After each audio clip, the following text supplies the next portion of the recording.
अस्सलामु अलैकुम वरहमतुल्लाहि वबरकातुहू। अत-तमयीज़ लिल इमाम मुस्लिम रहमहुल्लाह हदीस नंबर 59 और 60। इमाम मुस्लिम रहमहुल्लाह ने बाब कायम किया है, उन्वान कायम किया है, व मिनल अखबारिल मनकूला अलल वहमी फिल इसनादी वल मतन जमीअन, यानी वो हदीसें जो मनकूल हैं वहम पर, सनद में भी और मतन में भी। अल्लाह अकबर। पिछली मिसाल भी सनद और मतन में इल्लत की थी और ये मिसाल भी वही है।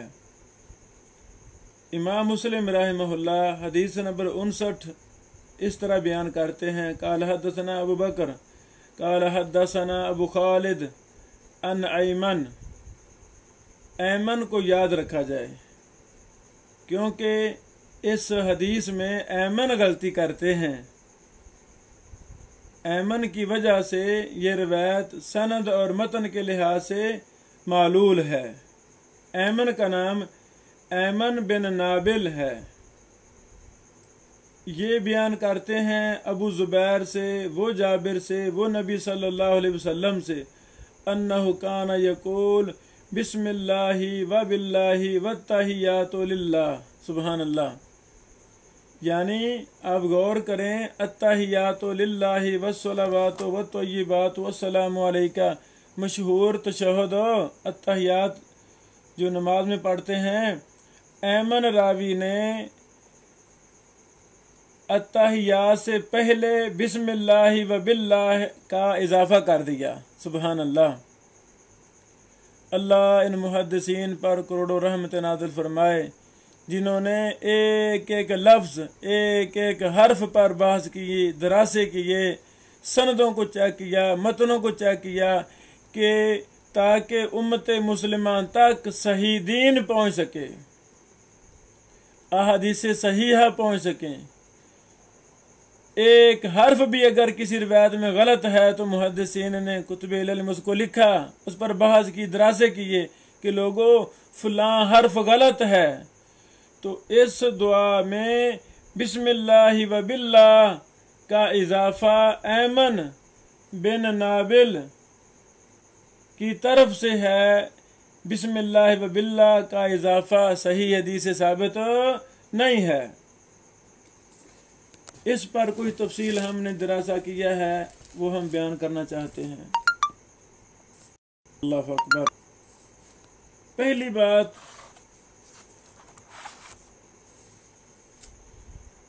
ऐमन बिन नाबिल अल हबशी हदीस नंबर 59 का रावी, इसकी कुनियत अबू इमरान है। इसका दर्जा सदूकुन याहिमु है। तकरीबु तहजीब या दीगर कुतुबे इलल या कुतुब जरह तदील पढ़ते वक़्त याहिमु का लफ्ज़ कई रुवात के नामों के साथ इस्तेमाल हुआ है। तो अब याहिमु से मुराद क्या है कि ये रावी सदूक दर्जे का है, इसकी रिवायत हसन है, लेकिन जहाँ इसका वहम साबित हो जाएगा उस वहम को हदीस नहीं कहेंगे, वो वहम ही होगा। यानी ये रावी का दर्जा सदूक है, ऐमन बिन नाबिल अल हबशी का, लेकिन ये वहम का भी शिकार होता था। जैसे अत-तमयीज़ की हदीस नंबर 59 में इमाम मुस्लिम रहमहुल्लाह ऐमन बिन नाबिल अल हबशी का इजाफा बिस्मिल्लाह व बिल्लाह को अत्तहियात से पहले वहम करार दे रहे हैं। ये वहम पकड़ा गया है, ये गलती पकड़ी गई है, तो ये वहम है, बात खत्म हुई। ये दीन नहीं है, ये बातिल रवायत है, ये रावी की अपनी मनमानी है, या अपनी गलती की वजह से ऐसा हुआ है। सुबहान अल्लाह। उन्होंने यानी ऐमन ने बिस्मिल्लाह व बिल्लाह व तहियातु लिल्लाह बयान कर दिया है। दूसरी बात, ऐमन ने जो सनद बयान की है, सनद भी ऐसे नहीं है।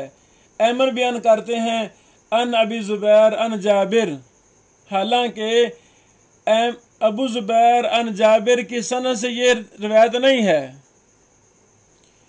पीछे हमने इल्लत के असबाब में से एक सबब सुलूकुल जादा था, इस पर हमने मुफस्सल बात की है कि बस औकात रावी अपने असल सनद को छोड़कर जो उस शहर में उस मुल्क में मशहूर सनद होती है, मशहूर असातिज़ा की, वही बयान कर देता है। तो सलूकुल ज़्यादा की ये भी मिसाल है। पहले मैंने कुछ मिसालें दी थी शायद, अब ये भी हम इशारा कर रहे हैं कि ये भी नोट कर लिया जाए कि ये मिसाल भी सलूकुल ज़्यादा की है। ऐमन अन अबी ज़ुबैर अन जाबिर की जो मशहूर सनद थी उससे बयान कर रहे हैं, हालांकि ये हदीस अन अबी ज़ुबैर अन सईद इब्न जुबैर व ताऊस अन इब्न अब्बास की सनद से है। अल्लाह अकबर।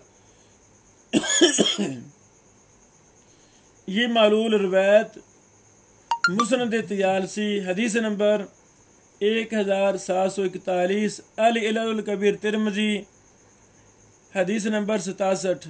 इलल कबीर तिरमिज़ी जो इमाम तिरमिज़ी रहमहुल्लाह की मशहूर व मारूफ और साबितशुदा किताब है, इसकी भी तदरीस हम अगले दिनों में कर रहे हैं इंशाअल्लाह, ताकि इस किताब का भी, ये बड़ी कीमती किताब है, बड़ी मुबारक किताब है, इसका मनहज भी हम पर वाज़ी हो सके। इमाम बुखारी रहमहुल्लाह ने कहा, गैर महफूज हाकज़ा यक़ूलु ऐमन इब्न नाबिल अन अबी ज़ुबैर अन जाबिर व हुवा ख़ता। इमाम बुखारी फरमाते हैं ये गैर महफूज है, ऐमन बिन नाबिल इसी तरह कहता है अबू ज़ुबैर से, वो जाबिर से, और ये ख़ता है, गलती है। वस्सहीहु मा रवाहु लैस इब्न सअद अन अबी ज़ुबैर अन सईद इब्न जुबैर व ताऊस अन इब्न अब्बास, और सही वो है जिसको रिवायत किया लैस बिन साद ने अबू ज़ुबैर से, वो जाबिर, वो सईद बिन जुबैर, और ताऊस से, वो बिन अब्बास से। सुबहान अल्लाह। और यही बात मैं मुस्लिम ने फरमाई है। हाफिज़ इब्न हजर ने फरमाया तलखीसुल हबीर सफ़ा नंबर 411 में, वरिजालहु सिक़ात, इसकी सनद, ये जो मुस्लिम वाली मुस्लिम तमयीज़ में 59 नंबर बैत लाए हैं, इसके रावी सिके हैं, इल्ला अन्न ऐमन इब्न नाबिल रावी अन अबी ज़ुबैर अन ताऊस व सईद इब्न जुबैर अन इब्न अब्बास। अल्लाह अकबर। हमजा अल कनानी ने कहा, अन जाबिर कहना ऐमन की गलती है। फिर फरमाते हैं, मैं किसी को भी नहीं जानता जिसने तशहुद में बिस्मिल्लाह व बिल्लाह का कहा हो सिवाय ऐमन के। ये भी तलखीसुल हबीर में इबारत मौजूद है। इमाम मुस्लिम रहमहुल्लाह ने तमयीज़ के सफ़ा नंबर 107 पर तबसरा फरमाया कि हाज़िह रिवाया गैर साबित लिसनाद वल मतन जमीअन, कि ये ऐमन की रिवायत सनद और मतन के लिहाज से साबित नहीं है। हदीस नंबर 60 इमाम मुस्लिम रहमहुल्लाह लाए हैं, जो सही सनद है और सही मतन है, वो लाए हैं।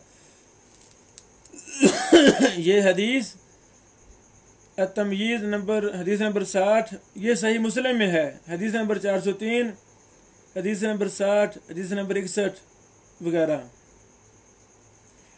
फिर इमाम मुस्लिम रहमहुल्लाह ने ये रिवायत बयान करने के बाद तकाबुल किया है, इसका तकाबुल किया है ऐमन की रिवायत से, और साबित किया है कि तशहुद की सही सनदों से जितने भी सीगे मरवी हैं उनमें बिस्मिल्लाह व बिल्लाह का इजाफ़ा कहीं भी नहीं है, ये सिर्फ ऐमन ने इजाफ़ा किया है। और इसके आखिर में, यानी शुरू में बिस्मिल्लाह व बिल्लाह, फिर अत्तहियातु, फिर उसके आखिर में ऐमन ने एक और इजाफ़ा किया, वो क्या, असअलुल्लाहल जन्ना व अऊज़ु बिल्लाहि मिनन नार। अल्लाहु अकबर। ऐमन ने ये भी इजाफ़ा किया है।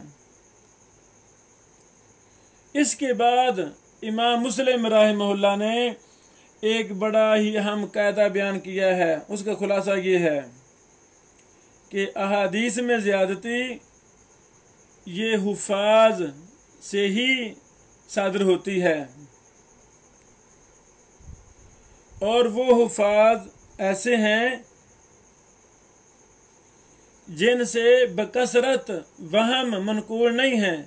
हाँ, इंसान होने के नाते कभी कभार वो वहम का शिकार हुए हैं।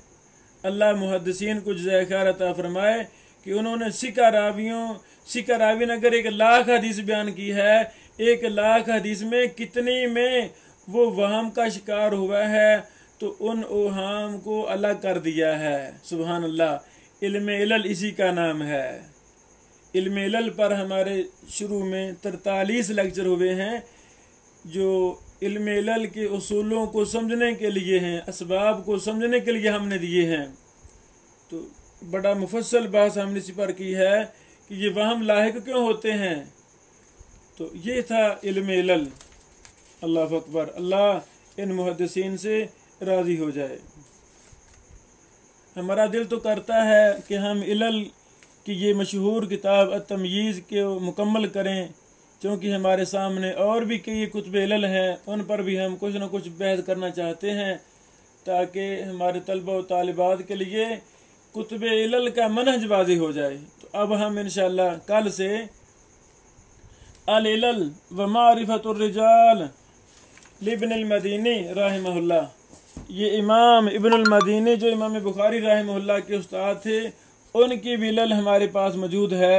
हम उस पर भी इंशाअल्लाह कुछ लेक्चर देना चाहते हैं, ताकि इमाम अली बिन मदीनी की अल इलल व मारिफतुर रिजाल का मनहज हमारे सामने वाज़िह हो जाए। जब किसी चीज़ का, किसी इमाम का, किसी फ़न का, किसी किताब का मनहज वाज़िह हो जाता है, फिर वो आदमी के लिए आसान होती है। अल्लाह अकबर। उससे फ़ायदा लेना आसान होता है। दिल लगी होती है ना, पता है भी लाहौर का ये रास्ता है, बंदा आंखें बंद करके लाहौर चला जाता है, मसला ही कोई नहीं है। जिसका पता ही ना हो तो पूछता फिरता है। तो इसलिए इन किताबों का तारुफ बड़ा ही ज़रूरी है, ताकि आज के दौर में भी हमारे मदारस में, हमारे जामियात में फ़न इलल को बाकायदा पढ़ाया जाए। हमारे दौरे का सबसे पहला मकसद अल्लाह की रज़ा है, अल्लाह ताला हमसे राज़ी हो जाए। दूसरा मकसद, हम खुद इस फ़न का मुताला करना चाहते हैं, तो इसलिए थोड़ी बहुत मेहनत कर रहे हैं, इस फ़न को टाइम वक़्त दे रहे हैं रोज़ाना। तीसरा हमारा मकसद, हमारे उलमाए किराम, हमारे तलबा इज़ाम इस फ़न को समझें, सीखें, इसकी बारीकियों को पहचानें, इसमें काम करें और हमारे मदारस में ये फ़न पढ़ाया जाए। और तो कोई मकसद नहीं है। हम फौत हो जाएंगे, क़यामत की दीवारों तक जो भी फ़न इलल को समझना चाहेगा, वो शायद उसकी रसाई हमारे लेक्चरों तक पहुंच जाए, जो हम फेसबुक, टेलीग्राम, कई एक जगहों पर, यूट्यूब पर वगैरह पर, व्हाट्सएप पर रोज़ाना शेयर कर रहे हैं, लॉन्च कर रहे हैं, ताकि किसी न किसी को फ़ायदा हो जाए और हुज्जत पूरी हो जाए कि या रब्बुल आलमीन 15वीं सदी में भी इस मुबारक फ़न को कोई पढ़ाने वाला दुनिया में थे। तो इंशाअल्लाह उम्मीद है ये एक फ़र्ज़ किफ़ाया बरसगीर पाक हिंद में हमारी तरफ से साबित होगा। अल्लाह ताला हमारा हमें नासिर हो। तो कल से हम इमाम इब्नुल मदीनी की किताब अल इलल व मारिफतुर रिजाल की तदरीस शुरू करेंगे। ये किताब इमाम अली बिन मदीनी से उनके शिगिर्द इब्नुल बर्रा रहमहुल्लाह ने रिवायत किया है। बारकल्लाहु फ़ीकुम। अस्सलामु अलैकुम व रहमतुल्लाहि व बरकातुहू।